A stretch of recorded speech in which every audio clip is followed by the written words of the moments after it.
Today we're going to start talking about the gold rush. Not only the gold rush, but the proposed state of Deseret, it's turning into a territory, how all that's going to work. But it kind of starts here with the gold rush. The gold rush is what happens that drives people to California. So it happens in a place called Sutters Fort. Sutters Fort is in California. This is in 1848. So 1848 is when gold is discovered in a stream in this little place called Sutters Fort. This is what started the gold rush, was them finding it.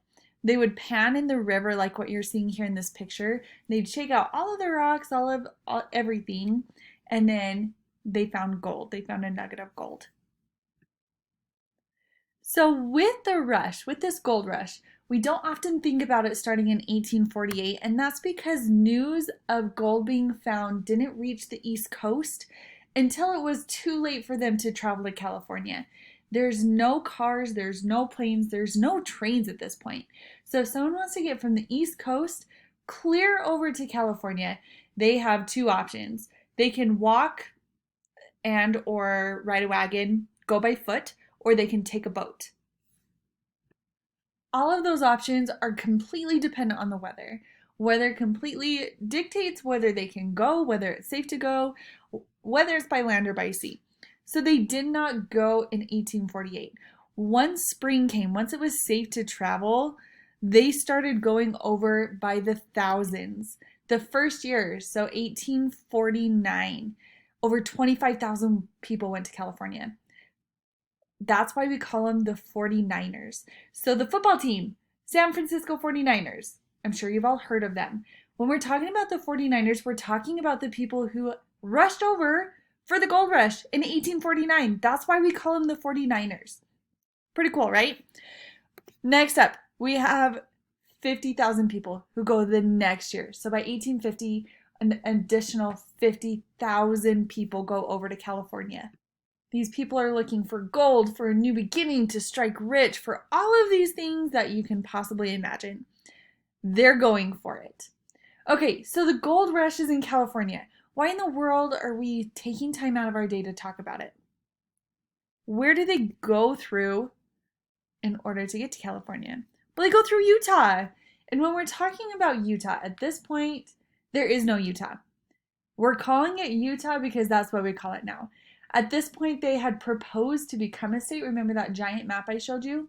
That's where they're at in the process. I'm just calling it Utah because that's what it is today.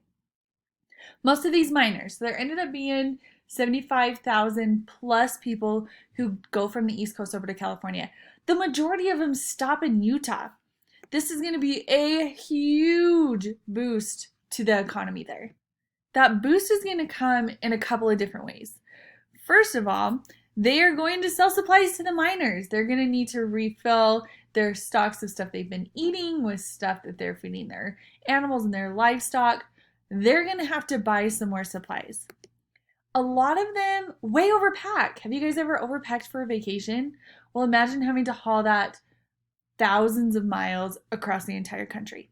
That's what these guys did. So now all of a sudden they're trying to get rid of it. So all of a sudden Utah has a huge influx of things that are being sold to them or bartered with them. So I'll give you this really cool thing I have if you fix my wagon.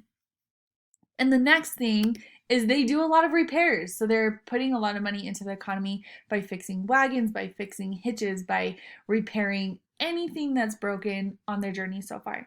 And remember, they're at least 1,200 miles away from the nearest place where they can get these things, roughly. So 1,000 miles is a long ways for something to go to break. So the gold rush makes Utah's economy go really, really well. And before this, they were kind of struggling.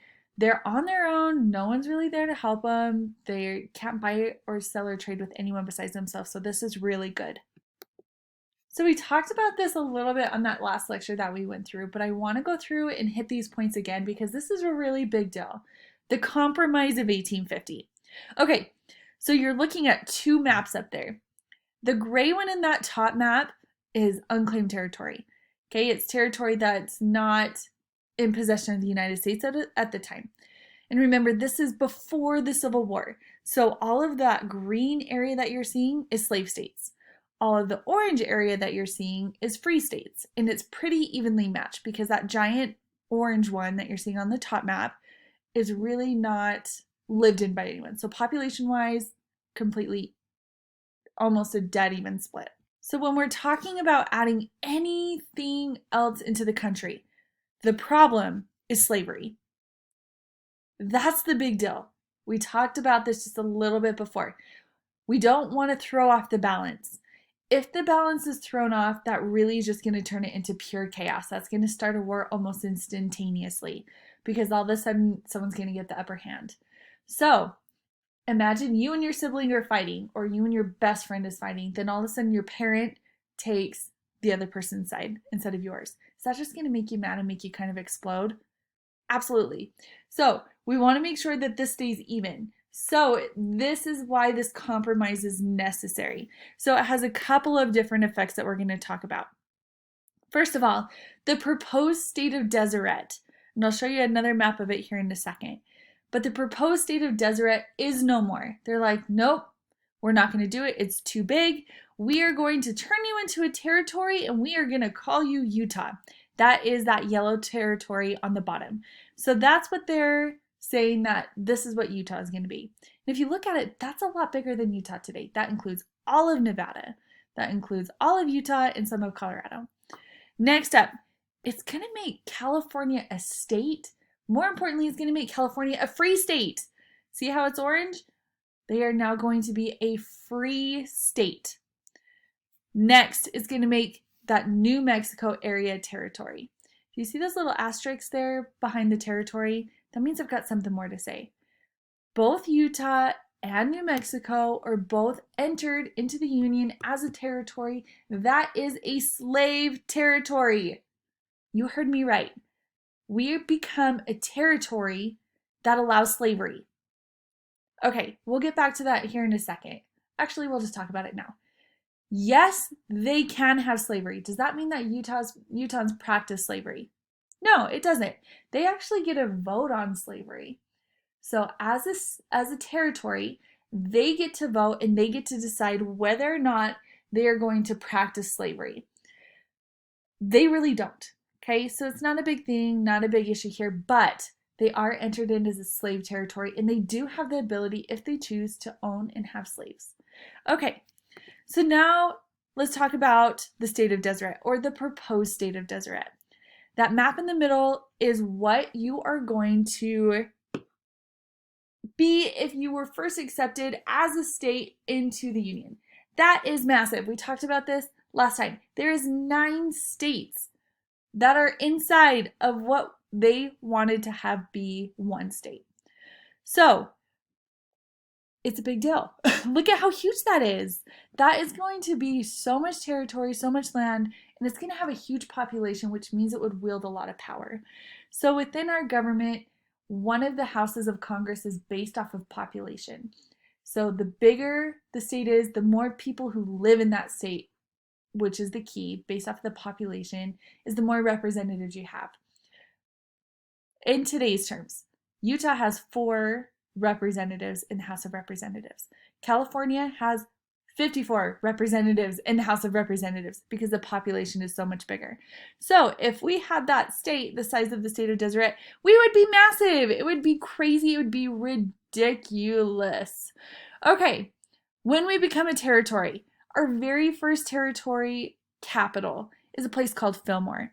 They name it Fillmore after the president of the time, whose name is President Fillmore. So Fillmore, it's in the middle of the territory. That is the Capitol building that you're seeing, that brick building right there. They also are elected, we're given a state governor. So at this point in time, they're like, oh yeah, you want Brigham Young to be your governor? Okay, cool.